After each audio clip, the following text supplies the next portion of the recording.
আজকে একটা অনুষ্ঠানে এসেছি। সেই অনুষ্ঠানে একটা অভিজ্ঞতার সম্মুখীন হলাম।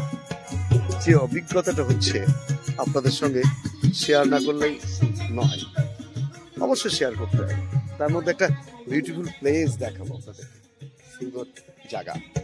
এটা আমার অভ্যাস ছোটবেলাকার, প্রকৃতির মধ্যে ঘুরে বেড়ানো। তবে ফ্রেন্ড, বিষয়টা হচ্ছে ছোট ছোট ছেলে মেয়েরা গান করছে। আপনারা অবাক হয়ে যাবেন, ছোট ছোট ছেলে মেয়েরা গান গাইছে, সেটার অংশ নিয়েছি। বেশ ভালো লাগছে। আমি একটু ভিডিওটা করার জন্য একটু এগিয়ে এসেছি। তো আপনারা দেখতে পাচ্ছেন ভিডিওতে ওই দূরে প্রোগ্রামটা হচ্ছে। তো ফ্রেন্ড,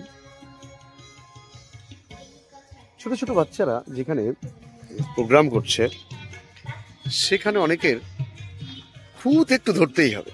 একটা ছোট্ট বাচ্চা গান গাইলো, তো সাইড থেকে একজন বলছে গানটা কেমন হয়ে গেল, মানে হাসি ঠাট্টার মধ্যে রয়েছে। কিন্তু বিষয়টা তা নয়। বিষয়টা যে ও যে গাইছে ওই ছোট্ট বয়সে, এটাই সবচেয়ে বড়। আপনারা শুনতে পাচ্ছেন সাউন্ড, অনেক কটাই দেখলাম, গান শুনলাম। ছোট ছোট ছেলেমেয়েরা যেভাবে গাইছে সেটাই দেখলাম।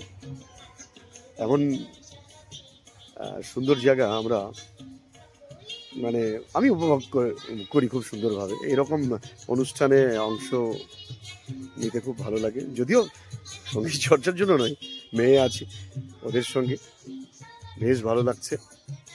আর এই যে একটু হেসে ফেলা, আর সেটা যদি ওর শিল্পী সত্তার মধ্যে, মানে ওর মনোভাবের মধ্যে, ওর মনের মধ্যে যদি এটা দেখে যে আমাকে কেউ ব্যঙ্গ করছে, তার সে অনেক খারাপ তার মধ্যে এফেক্ট হতে পারে।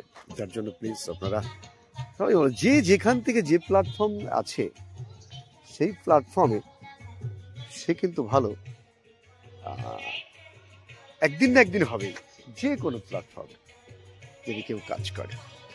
তো ফ্রেন্ড, কারো খুঁত না ধরে তাকে সম্বর্ধনা জানাতে হবে যে না, আগামী দিনে হবে। গানটা শেষ হলো, টিয়া পাখির মতো গান শুনিয়েছে, বলল বেশ ভালো লাগছে এই প্রোগ্রামে এসে। ভালো থাকবেন, আবার দেখা হবে অন্য কোনো ভিডিওতে।